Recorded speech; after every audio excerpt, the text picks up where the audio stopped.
आप सभी को मेरा प्रणाम। आइए भक्तजनों, आज हम संतोषी माता की कथा का श्रवण करते हैं। ध्यान से सुनिए। कंचनपुर नामक नगर में एक बुढ़िया के 7 बेटे थे। 6 बेटे कमाने वाले थे और एक बेटा निकम्मा था। बुढ़िया माँ 6 पुत्रों का बचा जूठन 7वें बेटे को देती थी। 7वां बेटा एक दिन अपनी पत्नी से बोला, देखो मेरी माता का मुझ पर कितना प्रेम है। वह बोली, क्यों नहीं, सबका बचा हुआ जूठन आपको खिलाती है। वह बोला, जब तक मैं अपनी आंखों से न देख लूं मैं कैसे मान जाऊं। पत्नी ने हंसकर कहा, देख लोगे तब मान जाओगे।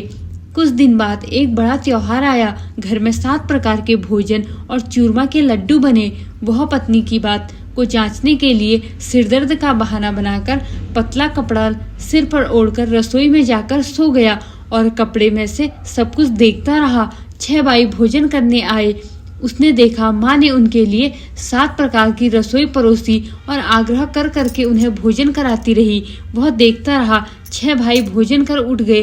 तब माँ ने उसकी थाली में भी लड्डुओं के टुकड़ों को उठाया और एक लड्डू बनाया। जूठन साफ कर माँ ने उसे पुकारा, उठ बेटे, तेरे भाइयों ने भोजन कर लिया है, तू भी भोजन कर ले। उसने कहा, माँ मुझे भोजन नहीं करना, मैं परदेश जा रहा हूँ। माता ने कहा, कल जाना हो सो आज ही चले जा। वह बोला, हाँ हाँ जा रहा हूँ। यह कहकर वह घर से निकल गया। चलते चलते समय उसे अपनी पत्नी की याद आई।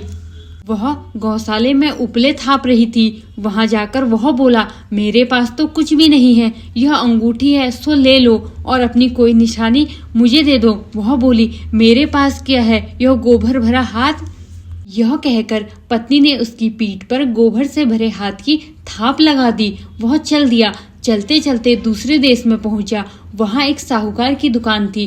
वहां जाकर बोला, सेठ जी मुझे नौकरी पर रख लो। साहूकार को नौकर की सख्त जरूरत थी। साहूकार ने कहा, काम देखकर पगार मिलेगी। उसने कहा, सेठ जी जैसा आप ठीक समझे। उसे साहूकार के यहाँ नौकरी मिल गई। वह वहां दिन रात काम करने लगा।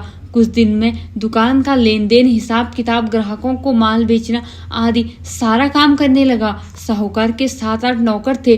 वे सब चक्कर खाने लगे, लेकिन उसने अपने परिश्रम और ईमानदारी से सभी को पीछे छोड़ दिया। उसे अपने किए का फल मिला। सेठ ने भी उसका काम देखा और 3 महीने में ही उसे मुनाफे में साझेदार बना लिया। परिश्रम करते करते 12 वर्ष में ही वह नगर का प्रसिद्ध धनवान बन गया और सेठ अपना सारा कारोबार उस पर छोड़कर बाहर चला गया।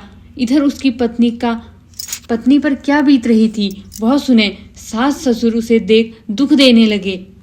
घर का काम करवाकर उसे लकड़ी लेने के लिए जंगल भेजते थे। इसी बीच घर की रोटियों के आटे से जो भूसी निकलती उसकी रोटी बनाकर रख दी जाती और फूटे नारियल की नरेली में पानी दिया जाता था। इस तरह दिन बीतते रहे। एक दिन वह जंगल में लकड़ी लेने जा रही थी। तब उसे रास्ते में बहुत सी स्त्रियां संतोषी माता का व्रत करती दिखाई दी। वह वहां खड़ी होकर पूछने लगी, बहनों यह तुम किस देवता का व्रत करती हो और इसके करने से क्या फल होता है? इस व्रत के करने की क्या विधि है? कृपया मुझे समझाएं। मैं तुम्हारा बड़ा एहसान मानूंगी।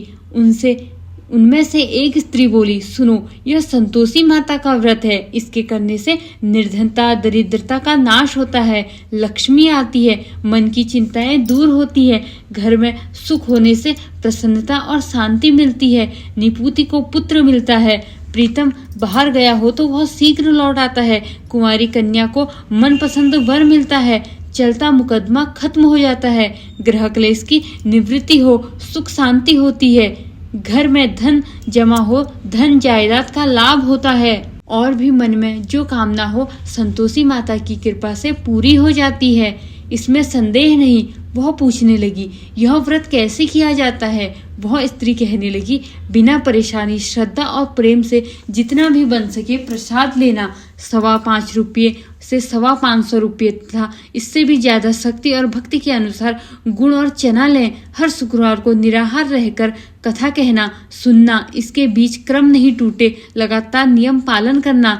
सुनने वाला कोई न मिले तो घी का दीपक जलाकर उसके आगे जल के पात्र को रख कथा कहना। जब तक कार्य सिद्ध न हो नियम पालन करना। 30 मास में माता पूरा फल प्रदान करती है। यदि किसी के अशुभ ग्रह हो तो भी माता 1 वर्ष में अवश्य उन्हें अनुकूल करती है। कार्य सिद्ध होने पर उद्यापन करना चाहिए, बीच में नहीं। उद्यापन में 2.5 सेर आटे का खाजा तथा इसकी अनुसार खीर तथा चने का साग बनाना, 8 बच्चों को भोजन कराना, जहाँ तक मिले देवर जेठ भाई बंधु कुटुंब के लड़के लेना, न मिले तो रिश्तेदारों और पड़ोसियों के लड़के बुलाना, उन्हें भोजन करा, यथाशक्ति दक्षिणा देना। माता का नियम पूरा करना, ध्यान रखना उस दिन घर में कोई खटाई न खाए।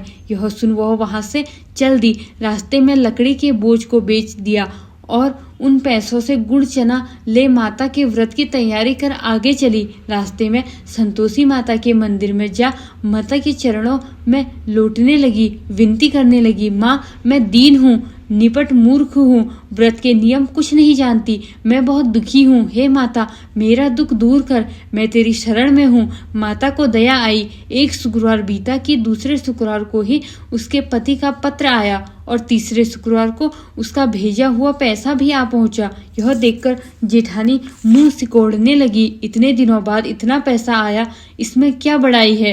काकी बेचारी सरलता से कहती, भैया पत्र आए, रुपया आए तो हम सबके लिए अच्छा है। ऐसा कहकर आंखों में आंसू भरकर संतोषी माता के मंदिर में जा मातेश्वरी के चरणों में गिरकर रोने लगी।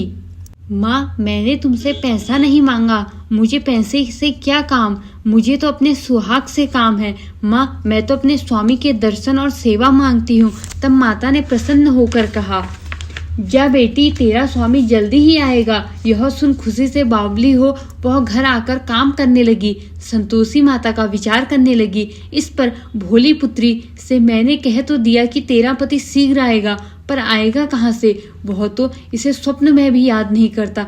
उसे इसकी याद दिलाने के लिए मुझे कुछ करना पड़ेगा। संतोषी माता ने उस बुढ़िया के बेटे को स्वप्न में समझाया, पुत्र तेरी घरवाली कष्ट उठा रही है। वह बोला, हाँ माता यह तो मुझे भी मालूम है, परंतु क्या करूं, वहां कैसे जाऊं, परदेश की बात है, लेन देन का सारा हिसाब किताब है, कोई जाने का रास्ता नजर नहीं आता, आप ही कोई राह दिखाएं कि वहां कैसे जाऊं। माँ कहने लगी, प्रातः नहा धोकर संतोषी माता का नाम ले, घी का दीपक जला, दंडवत प्रणाम कर और दुकान पर बैठ जा। देखते ही देखते तेरा लेन देन चुक जाएगा, जमा माल बिक जाएगा, साझा होते होते सब धन इकट्ठा हो जाएगा। वह अगले दिन सुबह सुबह जल्दी उठा। उसने अपने मित्र बंधुओं परिचितों से स्वप्न की बात कह सुनाई। वे सब उसकी बात सुनकर उसकी खिल्ली उड़ाने लगे। वे कहने लगे कि कहीं कभी सपने की बात भी सच होती है। एक बूढ़ा व्यक्ति बहुत समझदार था। वह बोला, देखो भाई मेरी बात मानो, देवी माँ ने जैसा कहा है वैसा ही करना, तेरा क्या जाता है। बूढ़े की बात मानकर नहा धोकर उसने संतोषी माता को प्रणाम किया, फिर घी का दीपक जलाकर दुकान पर जा बैठा। शाम तक धन का ढेर लग गया। वह हैरान हुआ, मन में संतोषी माता का नाम ले प्रसन्न हो घर जाने के वास्ते गहना कपड़ा सामान वो की खरीदारी में निपट अपने घर को रवाना हुआ। उधर उसकी पत्नी जंगल में लकड़ी लेने गई। लौटते वक्त थक जाने के कारण संतोषी माता के मंदिर पर विश्राम करने बैठ गई। यह तो उसका रोज का रुकने का स्थान था। धूल उड़ती देख माता से पूछा, हे माता यह धूल कैसी उड़ रही है। माँ ने कहा, हे पुत्री तेरा पति आ रहा है, अब तू ऐसा कर लकड़ियों के 3 बोझ बना, एक नदी के किनारे रख, दूसरा मेरे मंदिर पर और तीसरा अपने सिर पर रख। तेरे पति को लकड़ी का गट्ठा देखकर मोह पैदा होगा, वह वहां रुकेगा, नाश्ता पानी करेगा। तू लकड़ी का बोझ उठाकर जाना और बीच चौक में गट्ठा डालकर 3 आवाजें जोर से लगाना, लो सासू जी लकड़ियों का गट्ठा लो, भूसे की रोटी दो, नारियल के खोपरे में पानी दो, आज कौन मेहमान आया है। संतोषी माता की बात सुनकर वह बहुत अच्छा माँ कहकर प्रसन्न मन से लकड़ियों के 3 गट्ठे बना लाई। एक नदी के तट पर, दूसरा माता के मंदिर पर रख दिया। इतने में ही मुसाफिर वहां से आ पहुंचा।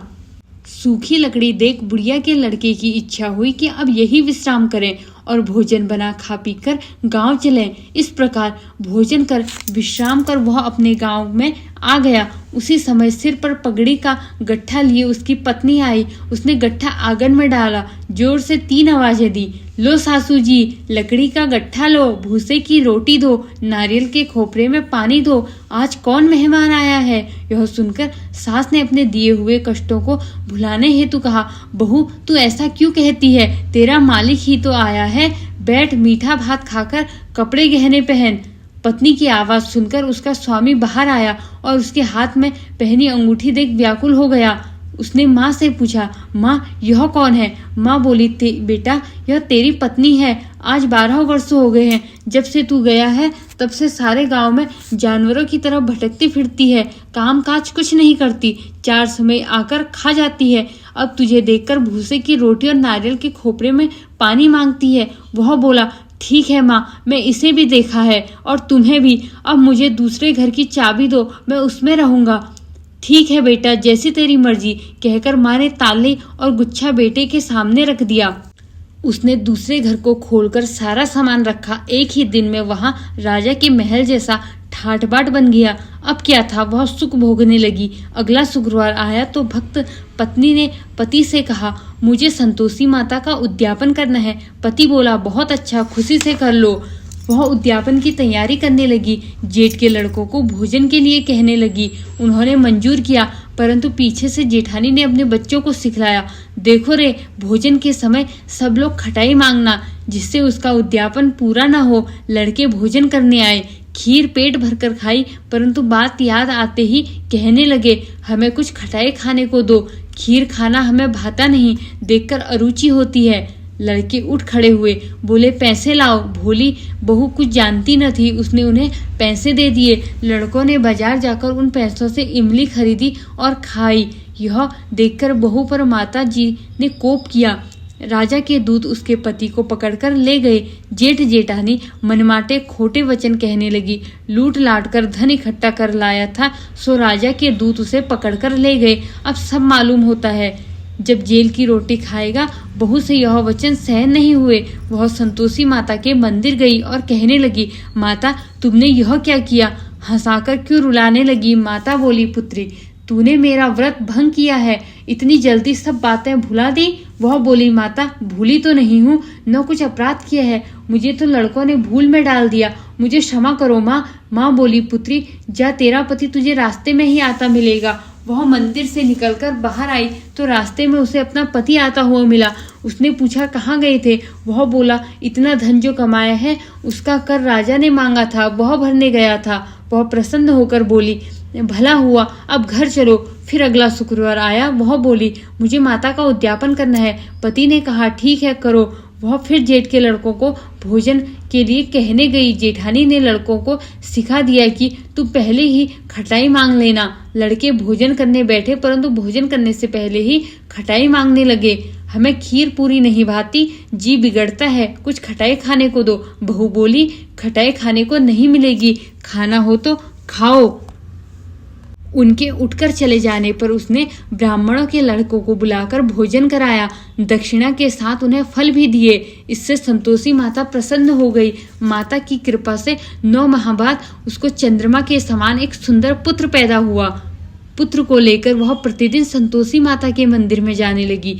माँ ने सोचा कि वह रोज आती है, आज क्यों न मैं इसके घर चलूं, इसका आसरा देखूं तो सही। यह विचार कर माता ने भयानक रूप बनाया। गुड़ और चने से सना मुख, ऊपर से सूंड के समान होंठ, उस पर मक्खियां भिनभिनाती रही थी। दहलीज में पैर रखते ही उसकी सांस चिल्लाई, देखो रे कोई चुड़ैल डंकिनी आई है, लड़के इसे भगाओ नहीं तो सबको खा जाएगी। बहू रोशनदान से देख रही थी। वह प्रसन्न हो उठी, आज मेरी माता मेरे घर आई है। यह कहकर दूध पीते बच्चे को गोद से उतार दिया। इस पर उसकी सास क्रोध में भरकर बोली, अरे इसे देखकर कैसी उतावली हुई जो तेरे बच्चे को पटक दिया। इतने में माँ के प्रताप से जहाँ देखो वहाँ लड़के ही लड़के नजर आने लगे। बहू बोली, माँ जी मैं जिनका व्रत करती हूँ यह वही संतोषी माता है। इतना कहकर उसे झट से घर के सारे किवाड़ खोल दिए। सबने माता के चरण पकड़ लिए और विनती कर कहने लगे, हे माता हम मूर्ख हैं, हम अज्ञानी हैं, तुम्हारे व्रत की विधि हम नहीं जानते। तुम्हारा व्रत भंग कर हमने बड़ा अपराध किया। हे माता, आप हमारे अपराधों को क्षमा करो। इस प्रकार बार बार कहने पर संतोषी माता प्रसन्न हुई। इसके बाद उसकी सास कहने लगी, संतोषी माता, आप बहू को जैसा फल दिया है वैसा सबको देना। यह कथा सुने या पढ़े उसके सारे मनोरथ माता की कृपा से पूर्ण हो। बोलिए संतोषी माता की जय।